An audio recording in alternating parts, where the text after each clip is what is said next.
Hello and welcome back to Asia Now. My name is Alex, and in this video I'll tell you about a Filipino man arrested in Thailand at a luxury hotel. Find out why. Oh, yeah. Police. Hello. Yes. Boy, I am immigration officer. Police officer. Deliberately ripping passports is a threat to Philippines tourism if left unchecked, says Senator. A big update on that American in Thailand who is facing royal defamation charges.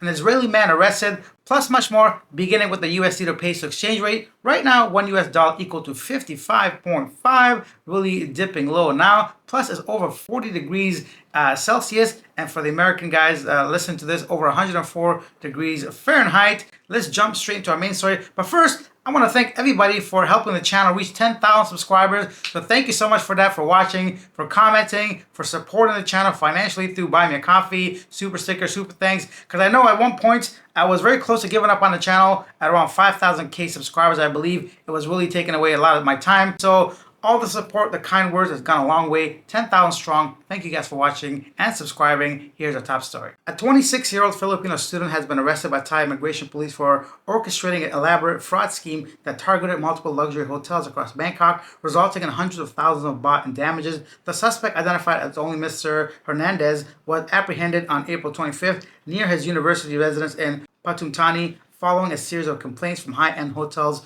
throughout the capital. According to investigators, Hernandez developed a sophisticated scam where he would book 4 to 5 nights at stays at luxury hotels using a credit card, specifically requesting 2 airport limousine transfers, one for himself and one for his father, who would arrive a day later, supposedly. Despite already living in Thailand, the suspect would travel to the airport via public transportation, board the prearranged limousine, and check into the hotel. Upon arrival, he would inform staff that his passport and funds were with his father, who would be arriving in a second scheduled car. Quote, the hotels, following standard booking protocols, allowed him to check in and access services while waiting for his second guest, police said. Once he settled in his room, Hernandez reportedly took full advantage of room service, dining facilities, and other premium amenities, often inviting 2 or 3 friends to join him. When the scheduled pickup time for his father arrived, no one was there to be picked up. When the scheduled pickup time for his father arrived and no one appeared, hotel staff would become suspicious.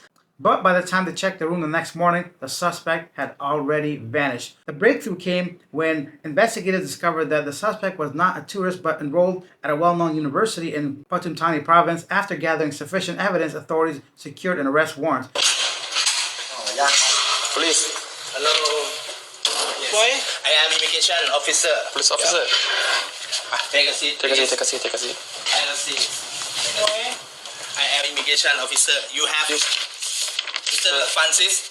Is it an active arrest warrant against you, Mr. Immigration? Is that you? Yeah. And this is also your passport number, yeah? Buddy, what are you doing, man? Come on, bro. Well, look, I get it if you're like staying somewhere for one night, you want to like dine and dash, for hotel stay and dash, I guess. But you're living there, bro. You're on a student visa, I'm sure, attending university. This is going to severely damage like your whole life, essentially, possibly. I mean, it's not easy to go to another country and study, to get the visa, pay the tuition fee, all that for a couple of nights of fun with your buddies. It's really irresponsible. I mean, I guess 26 is old enough to know not to do this kind of stuff. Also, I wouldn't say sophisticated, I'll say very creative maybe, but these days with social media, surveillance everywhere, them tracking you, they have, also which credit card did he use? How did he even manage to like just follow the credit card, I guess. But anyways, he's caught now. Leave your thoughts down below. I'm curious to know, what do you think of this story? I mean, Catch Me If You Can was like way, way long ago. But today's technology, I think it's very difficult to get away with stuff like this. Next up, Senator Sherwin Gatchalian warned that the reported RIP passport scheme, where passengers' passports are deliberately tampered with, poses a serious threat to Philippines' tourism industry. He emphasized that such acts could deter tourists and erode trust in the country's airport system. Gatchalian urged authorities to hold perpetrators accountable and called on the Department of Transportation to improve airport security without compromising passenger comfort. What? What? I just improve airport security. They just came out and said to like not touch the passports. So I don't think this has anything to do with security. It's not that difficult in my opinion. Aren't there like coverage of this? Cameras everywhere. See who does it. Fire them. Charge them. Just start taking action that way. and really let people know it's not okay to be doing this kind of stuff. Improving security at airports not gonna prevent somebody from ripping someone's passport. So I don't think it's a security issue, right? So yeah, that is that. I guess this explains why DOTR and the Commissioner of the Immigration Bureau were at the NAYA for a surprise visit. I don't know what they can find, but I'm glad they're making moves, but like I feel like some of this stuff needs to be a bit more practical. You know, it's good in theory, different departments doing things, but let's like really start cracking down because it does definitely impact the image of the country. I'm on like Reddit groups sometimes, and I'm starting to see a lot of negative feedback when it comes to traveling through the Philippines. I know I have a complaints against Naya about the airport, but it's not really about the country, right? So, but people are really starting to like be negative about the Philippines. It's really not good and fair, I think. So I really hope they bring this under control. And then authorities decided today to drop lèse majesté charges and computer crime charges against American academic Paul Chambers. In a statement, the decision to drop all charges against Chambers, an academic at Thai University, is in line with the resolution of working committee tasking with setting guidelines for the enforcement of the lèse majesté law. They will now ask the provincial court to order the release of Chambers. I'm glad he's through this. Hopefully they give him back his passport and nothing more comes out of this. He continuously denied posting anything like that. I'm also glad they talked about some guidelines so people know what to say or not to say in the future and what qualifies as, defamation. Staying in Thailand, a 32-year-old Israeli man, Kohin Yod, was arrested on April 30th for stealing a motorcycle from Bangkok Hospital. At a car park April 21st, the victim, who had forgotten to remove the key from the ignition, filed a theft report 3 days later. Police identified Yod through CCTV footage and arrested him at a hotel in Phuket's Talong district where the stolen motorcycle was found. Yao admitted to the theft and now faces charges under criminal law. What is wrong with people? Stealing motorcycles? There's another story about a stolen motorcycle. A 22-year-old senior high school student was arrested for stealing his friend's motorcycle in Barangay Mandaluyong City on April 29th, the Eastern Police District said on Friday. Buddy, I guess this explains why you spent a decade nearly at high school. What are you doing, man? Also, they mentioned senior high school. I hope so. I mean, I went back to high school one semester, not even a few weeks, to finish off a soccer season. But to go back and be 22 years old and thieving from your friend, bro, come on. You gotta do better than that. Next up in Thailand, police uncovered a large-scale illegal real estate scheme in Rayong and Chonburi province involving Chinese investors using Thai nominees to buy land and building luxury condos worth 2 billion baht. The investigation, part of a CIB nominee sweep, revealed that Chinese nationals ran nearly all operations from management, construction to providing labor and funneled money through shell companies to hide true ownership. Authorities seized land deeds, bank accounts, and documents as evidence. Legal actions underway for violating foreign ownership laws, and illegal foreign workers will be deported. Whoa, that's a large-scale project. I never understood stuff like this. I guess it happens enough where people think they can get away with anything as long as they have money, but all it takes really is one person to just stick to it, do their job and enforce the law, essentially. So 2 billion baht, I don't even know, that's like maybe $30 million. I don't know, my math ain't that good, but maybe $60 million USD. I'm gonna do it right now. Not bad, over $6,400,000, so my math ain't not that bad. Let's go on to our next story. The 200 billion peso Makati City subway project is no longer viable due to a territorial dispute between Makati and Taguig Philippine Infradev Holdings Inc. The contract cited a Supreme Court ruling transferring 10 barangays from Makati to Taguig, which affects key subway stations and the depot. As a result, construction has been halted, and the company has filed for arbitration with the Singapore International Arbitration Center to resolve issues with the Makati City government. That is sad because anytime you take a hit when it comes to public infrastructure, it's not good for the peoples. And speaking of something that may not be good for people, here's our next story. The Land Transportation Franchising and Regulatory Board has ordered ride-hailing app MoveIt to stop operations in Cebu and Cagayan de Oro, citing lack of proper authorizations. MoveIt General Manager Wayne Jacinto said the move could affect 6,000 riders in those cities and up to 14,000 riders nationwide due to a reduced rider cap. LTFRB also noted MoveIt exceeds its rider limit and failed to meet reporting requirements.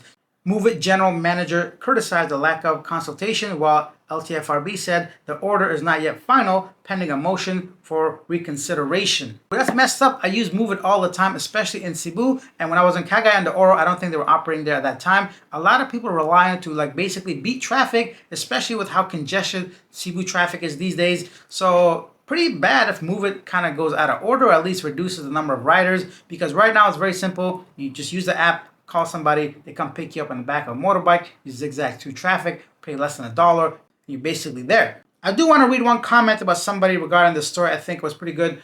They say, Filipino way of handling issues is unbelievable. Really no concern for others. We are among those who rely on Move It for fast, affordable rides. The lack of concern for the riders who will lose their livelihood and the affected passengers. They could have given them a grace period. LFTRB looking for a bribe? I mean, they did say it's not finalized, so maybe they are looking to come up to some kind of solution. And it does affect the people a lot, because not just someone like myself, but some people commute daily to work. They got stuff to do, so maybe they don't have as much time.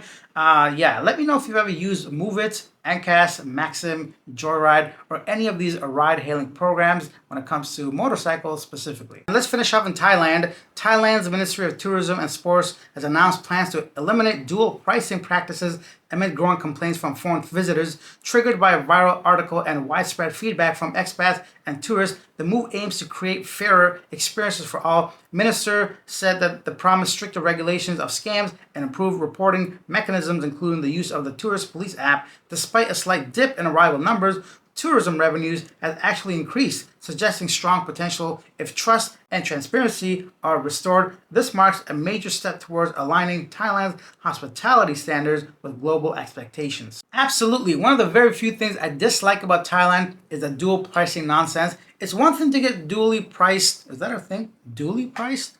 It's one thing to be priced higher at like a market when you're buying something. They see you as a foreigner, they assume you got money, so they say, let's say, double the price of something. Although not right, it's expected. But when you go to Thailand, you see it listed from government official signs. If you're a foreigner, you pay this much. If you're a local, you pay this much. I mean, it's not even about the money. I just feel unwelcomed a little bit. You know, in Thailand, I feel like I am being taken advantage of directly through the government and the national park. In a way, I'm like, this wouldn't even be here maybe if I didn't come and give my dollars or whatever, right? So it's a tourist place designed for tourists, but they also charge you way more than locals. So the way I see it, why not just like, it's just weird to me. It's just something doesn't sit well with me. I know you may disagree or whatever. The point is not the money. Take my money, bro. Just take it at the beginning. Take all you want, but don't like show me you're taking advantage of me, kind of. It's just not, it's like going to somebody's house. They invite you over, but they expect you to pay for dinner kind of thing. I'm like, buddy, I'm the guest, no? You want me to come here and, you know, I paid to get here and I'm going to maybe, I don't know, that's not even a good example because I'm still spending money. Anyways, the dual pricing stuff. Let me know what you think of blatant dual pricing. I kind of have mixed feelings, to be honest. I don't know how I feel about that. Something doesn't sit well with me. Some of you guys that are much better with words hopefully can help me out. What is up with dual pricing? And now it's time for our segment Yesterday Today, where I read some of the most popular comments regarding our previous video, which was mainly about low comprehension levels when it comes to Philippines' education system. About 18 million graduates of high school do not comprehend what they're reading. And here are some of the top comments. Orville says they need to be teaching financial literacy here in the Philippines. It's so bad it makes me sick. David Bryant says, what the heck is going on with the Google? Are they in bed with the CCP? I mean, I wouldn't be surprised any of that. Jalen Burton says, yes, the West Phil Sea is showing on Google Maps currently. Thank you. And lastly, 3 Anti-Masonic Party says, 10K subs. Homie was about to give up at 5K subs and work on his main channel. What did this tell y'all? Stick with it. Big blessings to this man. Next up, 20K. Thank you so much. I appreciate that. And yeah, we were about to give up, as we mentioned at the beginning of this video, but we stuck to it. And I say we because you guys are part of this channel. I really feel that way. And thank you all for giving your feedback regarding whether you can see West Philippine Sea on Google Maps. It seemed like a lot of people from the US were able to see West Philippine Sea. A lot of people from Eastern, like Philippines and Thailand, and other parts of Asia mainly were not able to see it. So maybe an update, some sort of server issue, who knows what's going on. And that is that. I hope you guys have a wonderful weekend. Perhaps tomorrow or the following day, most likely tomorrow, I'll sit down with you guys, do a live stream, and we can discuss the 10K subs, just talk randomly and ask any questions you have about traveling to the Philippines, Thailand, and other Asian countries. I'll see you guys then. Bye. Oh, the editing is going to suck.